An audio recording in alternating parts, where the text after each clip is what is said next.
की हालत धीरे धीरे सुधर रही है और सायरा बानो बहुत जल्द पूरी तरह से ठीक हो जाएंगी कहा जा रहा है। कुछ टाइम पहले खबर आई कि सायरा बानो को ब्रेथलेसनेस की वजह से वेंटिलेटर पर रखा गया था, उसी हिंदुजा हॉस्पिटल में जहां दिलीप साहब भी एडमिट थे। दिलीप साहब के जाने के ठीक 2 महीने बाद सायरा ने एक और बड़ा कदम उठाया घर को लेकर। जी हाँ, आपको बताना चाहेंगे, घर जो दिलीप साहब और सायरा बानो का अंडर कंस्ट्रक्शन है, इसे लेकर सायरा दिन रात मेहनत कर रही है। दिलीप साहब के जाने के बाद भी वो अपने वादे निभा रही हैं, न सिर्फ जीवन साथी होने का बल्कि साथ ही साथ उनकी मोहब्बत होने का।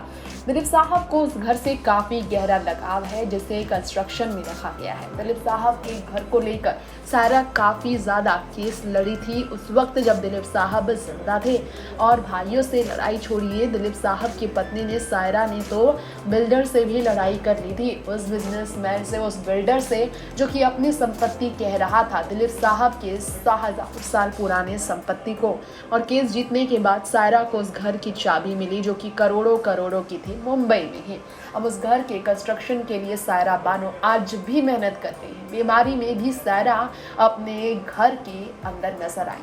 घर की वो वीडियो सामने आई, आप देख सकते हैं, जहां से सायरा बानो जब निकली तो उन्होंने साफ तौर पर हाथ में दिलीप साहब का एक बहुत ही प्यारा सा पोस्टर पकड़कर फैंस से शुक्रिया किया कि हमेशा फैंस ने दिलीप और सायरा को प्यार दिया।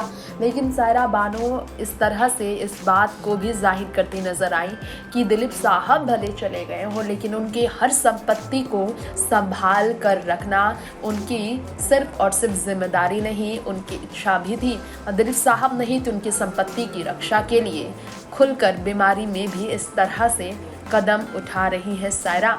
नेक्स्ट 9 न्यूज़ रूम से तृप्ति की रिपोर्ट।